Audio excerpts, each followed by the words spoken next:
శివ ఫియాన్సీనని వచ్చిన సువీక్షతో, శివ, నాకు పెళ్ళైంది, నా దారికి అడ్డు రావద్దు అని అంటాడు. అది సువీక్ష యాక్సెప్ట్ చేయలేకపోతుంది. సువీక్షతో ఎంగేజ్మెంట్ తన తాతయ్య డిసైడ్ చేశాడు. అందువల్లే తన తాతయ్య కోసమైనా ఈ డెసిషన్ తీసుకోవాలనుకున్నాడు శివ.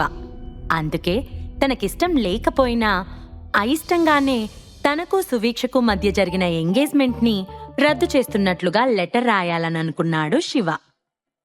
ఏం చెప్తున్నావు శివ నువ్వు? ఏంటి, నన్ను మోసం చేస్తున్నావా? అసలు అలా ఎలా మాట్లాడుతున్నావు శివ అని కోపంగా అన్నది సువీక్ష. కోపంతో ఆమె మొహం ఎర్రబడిపోయింది. నెత్తిమీద ఏదో పెద్ద పిడుగుపడినట్లుగా తలంతా మొద్దుబారినట్లుగా అయిపోయింది. శివ ఆమెని లెఫ్ట్ లెగ్గుతో తన్నినట్లుగా ఆమె ఫీల్ అవుతుంది. శివ, నువ్వు పురుషోత్తం ఫ్యామిలీలో హీరోవే, నేను కాదు అనను. కాని నేను నీ గురించి చాలా భయపడుతున్నాను. నువ్వు నన్నిలా అవమానించడానికి నీకెంత ధైర్యం? నువ్వు వెంటనే స్టార్ సిటీకి రా. ఈరోజు నేను నీతో ఫేస్ టు ఫేస్ మాట్లాడి చాలా క్లియర్ చేసుకోవాలి అని అన్నది సువీక్ష. ఆమె కళ్ళు కోపంగా మెరిసిపోతున్నాయి. ఆమె కోపంతో కూడిన మాటలు కూడా చాలా మృదువుగా వస్తున్నాయి. శివ అడ్డంగా తల ఊపాడు. ఇలా తనపై కోపం చూపించిన ఆ అమ్మాయి విషయంలో కేర్ తీసుకోవడానికి శివకి నిజంగానే టైం లేదు. సో నేను చెప్పాల్సిందంతా చెప్పాను. ఇక ఏం చేసుకుంటావో నీ ఇష్టం. నేనైతే నిన్ను ప్రెజెంట్ కలవడానికి రావట్లేదు అని కూల్గా అన్నాడు శివ. సువీక్ష తన పిడికిలి బిగించి, శివ, ఈరోజు నువ్వు నన్ను వెతుక్కుంటూ ఇక్కడికి రాకపోతే నేనిక్కడే ఉంటాను అని అన్నది. ఆ వెంటనే, నాకు లొంగేలా లేడు ఈ శివ అని అనుకొని వెంటనే తన మాట మార్చుకొని కోల్డ్ వాయిస్తో, శివ, నువ్విక్కడికి రాకపోతే నేను నీ మనిషిని చంపేస్తాను. ఆ తర్వాత నీ ఇష్టం అని కూల్గా అన్నది. ఆ వెంటనే ఆమె వెనకున్న ఇద్దరు బాడీగార్డ్స్ తుషార్ మొహంపై పిడికిల్తో కొట్టారు. అతని తలపై కొట్టారు. తుషార్కి వాళ్ళని ఎదుర్కోవడానికి అతనికి ఏ దారి కనిపించడం లేదు. చాలా అన్రీజనబుల్ పర్సన్ ఈ సువీక్ష అని అనుకోకుండా ఉండలేకపోయాడు. చూడు శివ, నాకు పేషెన్సీ చాలా తక్కువ. నేను నీకు 10 minutes టైం ఇస్తున్నాను. నువ్వు వెంటనే నా దగ్గరకొచ్చి నాకున్న డౌట్స్ ని క్లియర్ చెయ్యి. లేదంటే ఇక్కడ తుషార్ అయిపోతాడు అని అన్నది సువీక్ష. అవతల నుంచి ఎలాంటి సమాధానం రాలేదు. ఏంటి, మాట్లాడటం లేదు? నన్ను చూడాలంటే సిగ్గుగా ఉందా? లేదంటే నాకు నువ్వు చేసిన అన్యాయానికి అవమానంగా ఉందా? నేనవేవీ పట్టించుకోనులే అని నిర్లక్ష్యంగా అన్నది సువీక్ష. చూడు సువీక్ష, నేను నిన్ను సీరియస్గా తీసుకోకముందే నువ్వు నీ మనుషుల్ని తీసుకొని స్టార్ సిటీ నుంచి వెళ్ళిపో. నువ్వు నా మనిషిని చంపడానికి ధైర్యం చేస్తే నేను నిన్ను, నీ ఫ్యామిలీని వదిలిపెట్టను. నీ ఫ్యామిలీలో రక్తం పారుతుంది అని శివ యొక్క కోల్డ్ వాయిస్ వినిపించింది. ఆ వెంటనే ఫోన్ కట్ అయిపోయింది. సువీక్ష కళ్ళు చెమర్చాయి. ఆమెకి శివ యొక్క వాయిస్తో దడ పుట్టింది.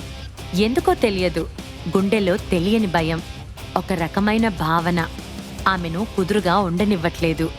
నిజం చెప్పాలంటే ఆమె శివకి భయపడ్డది. ఆమె కళ్ళల్లో భయం స్పష్టంగా కనిపిస్తుంది. మిస్, తర్వాత ఏం చేయాలి అని సువీక్ష ఆర్డర్ కోసం వెయిట్ చేస్తున్నారు ఆమె బాడీగార్డ్స్. వదిలే, మనం వెళ్దాం అని అన్నది సువీక్ష. ఆ వెంటనే ఆమె అదే మొబైల్లో శివ కోసం ఒక పెద్ద మెసేజ్ని టైప్ చేసి సెండ్ చేసింది.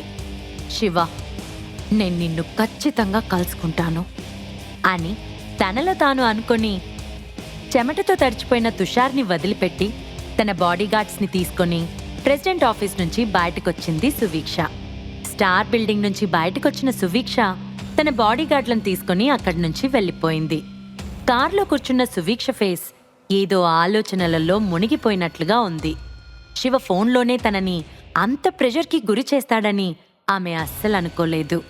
అండ్ ఫోన్లో మాట్లాడింది శివ అనడంలో ఆమెకు ఎలాంటి డౌటు లేదు. ఇతను నాయక్ ఫ్యామిలీ విషయంలోనే ఇంత దూకుడుగా ఉన్నాడు. అన్నింటికంటే ముఖ్యంగా శివ మెహ్రా ఫ్యామిలీని పూర్తిగా నాశనం చేశాడు.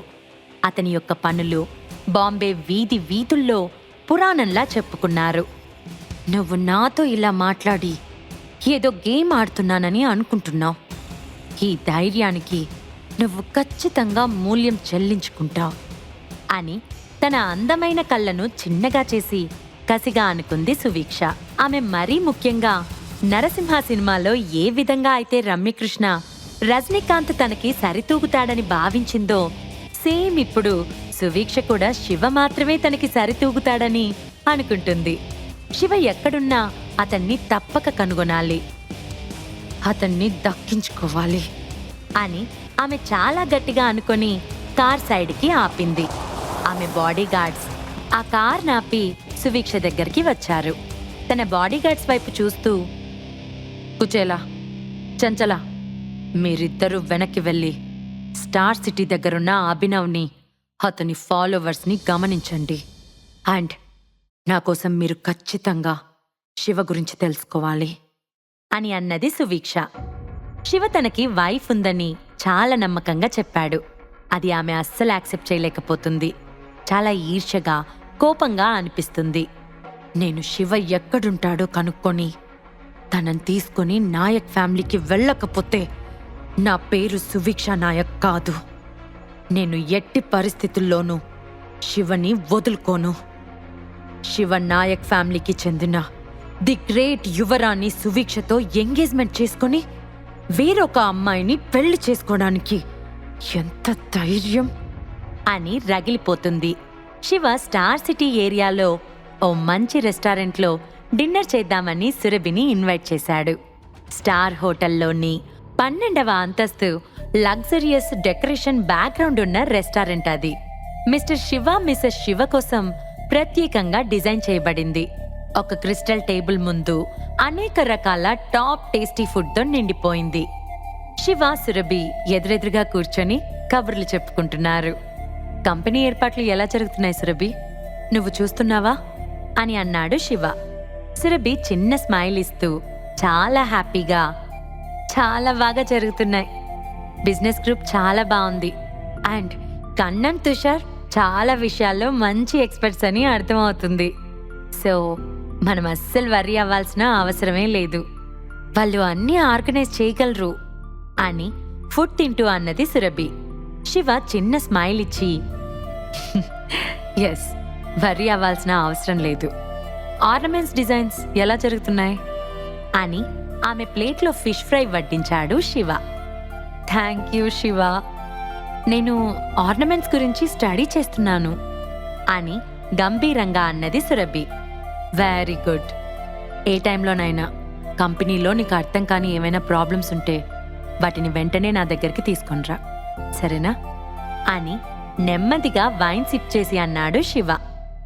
ఓకే అని నవ్వింది సురభి. ఇద్దరూ మొత్తంగా తమ సురభి గ్రూప్ ఆఫ్ ఇండస్ట్రీస్ గురించి చాలా విషయాలు మాట్లాడుకున్నారు. ప్రాజెక్ట్ చాలా పెద్దది. సాధ్యమైనంత వరకు 1.5 వ్యవధిలో ఈ కంపెనీ ఫినిష్ అవ్వాలని శివ యొక్క డెసిషన్. ఇద్దరం కలిసి బాంబే వచ్చిన దగ్గర నుంచి నేను చాలా బిజీ అయ్యాను. ఈ మధ్య సురభితో గడిపిన సమయమే లేదు. సురభిని తీసుకొని ఏమైనా విజిటింగ్ స్పాట్స్కి వెళ్ళొస్తే బాగుంటుందేమో. ఇక్కడికి వచ్చినప్పటి నుంచి ఒకదాని వెంట ఒకటి ఎన్నో విషయాలు జరుగుతూనే ఉన్నాయి అని అనుకున్న శివ వెంటనే, సురభి, మనం విజిటింగ్ స్పాట్స్కి వెళ్దామా అని అన్నాడు శివ. ఓకే శివ, ఇక్కడ చాలా బ్యూటిఫుల్ సీనరీస్ చాలా ఉన్నాయి. నేను కూడా వాటిని చూడాలనుకుంటున్నాను. బట్ నాకు ఆర్నమెంట్స్కి సంబంధించిన కొంత వర్క్ ఉంది శివ. ఇది మెయిన్ కదా, నేను దాన్ని చెక్ చేసుకోవాలి. సో మనం ఇంకొద్ది రోజులాగి వెళ్దాం అని అన్నది సురభి. యా సురభి, ఈలోపు మనం ఎక్కడికి వెళ్లాలో కూడా నువ్వే డిసైడ్ చేయి అని అన్నాడు శివ. ఎక్కడున్నా శివ ఒక కింగే. కాని ఎప్పుడైతే తన భార్య వెంట ఉంటాడో తన భార్యతో ఆనందంగా గడుపుతాడు. అప్పుడు మాత్రం ఆమె ఏం చెప్తే అది ఫాలో అయ్యే ఒక సగటు భర్త మాత్రమే. శివ, ఈరోజు మా పేరెంట్స్ కాల్ చేశారు. నేను నీకొక విషయం చెప్పాలి అని కాసేపు ఆలోచించిన సురభి, నాకు ఒక కజిన్ ఉంది. శివ, తను బాంబే యూనివర్సిటీలో చదువుకోవడానికి ఇక్కడికొస్తుంది. తనని ఒక మంచి యూనివర్సిటీలో జాయిన్ చేయాలి. అండ్ తను ఎక్కడికి వెళ్ళడానికి లేదు. సో కొద్ది రోజులు నా వెంట మనతోనే ఉంటుంది అని అడిగింది సురభి. ఓహో, రిలేటివా? ఎవరామె అని అన్నాడు శివ. అతను శిఖా ఫ్యామిలీలో అడుగు పెట్టినప్పటినుంచి రేణుకాదేవి రిలేటివ్స్ ఎవ్వరూ అతనిని మనిషిగా చూడలేదు. ఎందుకంటే రేణుకనే అతన్ని అల్లుడిగా భావించలేదు. ఇక ఆమె బంధువులకు మాత్రం అతనిపై అవమానం కాక అభిమానం ఎక్కడి నుంచొస్తుంది? యా, శివ, వచ్చేది మా బాబాయ్ కూతురు. తన పేరు ఆద్య. నిజానికి తనకి హైదరాబాద్ యూనివర్సిటీలోనే సీట్ వచ్చింది. కానీ తనకిక్కడ చదువుకోవాలనుంది. అండ్ తను చాలా రెస్పెక్టెడ్ పర్సన్. అండ్ అందరి పట్ల దయగా ఉంటుంది. అంతేకాదు, ఫన్నీగా కూడా ఉంటుంది అని అన్నది సురభి. శివ ఆమె చెప్పేది వింటూ ఉన్నాడు. ఈరోజు నా పేరెంట్స్ నాకు ఫోన్ చేసినప్పుడు వాళ్ళిక్కడ నా బిజినెస్ గురించి అడిగారు. నేనిక్కడ బిజినెస్ పరంగా చాలా రోజులే ఉండాల్సొస్తుంది. కాబట్టి వాళ్ళని జాగ్రత్తగా ఉండమని, నేనిప్పట్లో రాలేను అని చెప్పాను అని అన్నది సురభి. ఆమె మనసులో చాలా నిస్సహాయంగా ఉంది. ఆమె పేరెంట్స్ తన రిలేటివ్స్ దగ్గర చాలా డెవలప్ అవుతున్నామని గొప్పలు చెప్పుకుంటూ ఉంటారు. వాళ్ళకి అలా షో చేయటమంటే చాలా ఇష్టం. అండ్ ఇదంతా శివ వల్లనే జరుగుతుంది. ఇప్పటికీ కూడా వాళ్ళు శివ హెల్ప్ తీసుకుంటూనే ఉన్నారు. కాని వాళ్ళెప్పుడూ శివ విషయంలో అగైనిస్ట్ గానే ఉన్నారు. శివ ఎబిలిటీస్ ని వాళ్ళెప్పుడూ బిలీవ్ చేయలేదు. అది ఆమెకి ఎప్పుడూ ఇబ్బందిగానే అనిపిస్తూ ఉంటుంది. శివ తల ఊపి, ఇది చాలా చిన్న విషయం, కన్నన్కి చెప్పు, తను చేసేస్తాడు అని అన్నాడు. ఇక్కడ శివకి ఎడ్యుకేషన్ సిస్టంతో పెద్ద రిలేషన్షిప్స్ లేనప్పటికీ అతను ఆ సీట్ కోసం ఎక్కువ డబ్బులు ఖర్చు చేస్తాడు. దానివల్ల సురభి హ్యాపీగా ఉంటుంది. సురభి ఎప్పుడైతే హ్యాపీగా ఉంటుందో అతనప్పుడు చాలా కూల్గా హ్యాపీగా ఉంటాడు. శివ, నువ్వు ప్రతి విషయంలో ఎప్పుడు నాకు సపోర్ట్ చేస్తున్నందుకు థ్యాంక్ యూ సో మచ్ అని అన్నది సురభి. శివ చిన్నగా నవ్వుతూ, ఇంకొకసారి నాకు థ్యాంక్స్ చెప్పకు. You are my wife and I'm your husband. So మన మధ్య అలాంటివి ఉండకూడదు అని అన్నాడు శివ. లేదు శివ, ఇలాంటి చిన్న చిన్నవి ఉండాలి.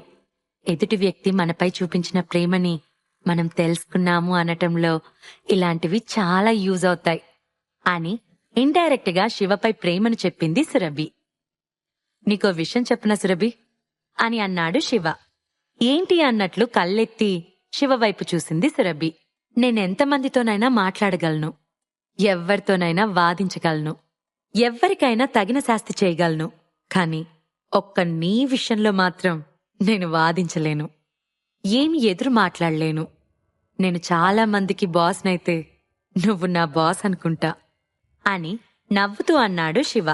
ఆ మాటకి సురభి చెంపలు ఎర్రబడ్డాయి. ఆమె సిగ్గుతో కళ్ళు దించింది. ఇంతలో శివ మొబైల్ రింగ్ అయింది. కన్నన్ నుంచి కాల్ వచ్చింది. శివ వెంటనే ఫోన్ లిఫ్ట్ చేశాడు. మిస్టర్ శివ, బిజీగా ఉన్నారా? ఐమ్ సో సారీ, నా సబార్డినేట్స్ వల్ల ఓ తప్పు జరిగింది. నేను అజయ్ సార్ని కాంటాక్ట్ చేయలేకపోతున్నాను. మిమ్మల్ని డిస్టర్బ్ చేసుంటే ఐఎమ్ రియల్లీ సారీ అని కన్నన్ వాయిస్ ఒబీడియంట్ గా వినిపించింది. ఏంటి విషయం చెప్పు అని గంభీరంగా అన్నాడు శివ. ఇప్పటికే అభి చాలా ఇంపార్టెంట్ విషయాల్లో తిరుగుతూ ఉన్నాడు. అతని మొబైల్ బహుశా స్విచ్ ఆఫ్ అయి ఉంటుంది. కన్ననేదో ఇంపార్టెంట్ విషయమే రిపోర్ట్ చేయడానికి కాల్ చేశాడు అని అంచనా వేస్తున్నాడు శివ. మిస్టర్ శివ, అభినవ్ హోటల్ ధ్వంసమైంది అని అన్నాడు కన్నన్. వాట్? అభినవ్ హోటల్ ధ్వంసమైందా అని అన్నాడు శివ. అభినవ్ హోటల్ అభినవ్ యొక్క ఓన్ ఇండస్ట్రీ. ఆ ఇండస్ట్రీపై అతను చాలా డబ్బులు పెట్టుబడి పెట్టాడు. బాంబేలో ఎంటర్టైన్మెంట్ సిటీలో ఈ హోటల్ చాలా పెద్దది. అవును మిస్టర్ శివ, ప్రశాంత్ మల్హోత్రా ఈ పని చేశాడని తెలుస్తుంది అని అన్నాడు కన్నన్. ప్రశాంత్ మల్హోత్రా చేసిన ఈ పని నిస్సందేహంగా ఓపెన్ ఫైటింగ్ కి అనౌన్స్మెంట్ లాంటిది. అని అనుకున్న శివ అతనెక్కడి నుంచొచ్చాడు? అతని ఫ్యామిలీ ఇండస్ట్రీస్ ఏంటి? ది గ్రేట్ పురుషోత్తం ఫ్యామిలీకి సంబంధించిన ఇండస్ట్రీని టచ్ చేసే ధైర్యం ఎక్కడి నుంచొచ్చింది అని అన్నాడు. శివ విషయంలో సువీక్ష ఏ స్టెప్ తీసుకోబోతోంది?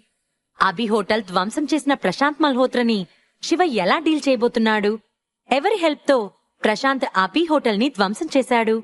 ఈ ప్రశ్నలకు సమాధానాలు తెలుసుకోవాలంటే నెక్స్ట్ ఎపిసోడ్ వినాల్సిందే. క్రింద ఇచ్చిన లింక్ ని క్లిక్ చేసి పాకెట్ ఎఫ్ఎం యాప్ ని ఇన్స్టాల్ చేసుకోండి. Stay tune to pocket FM.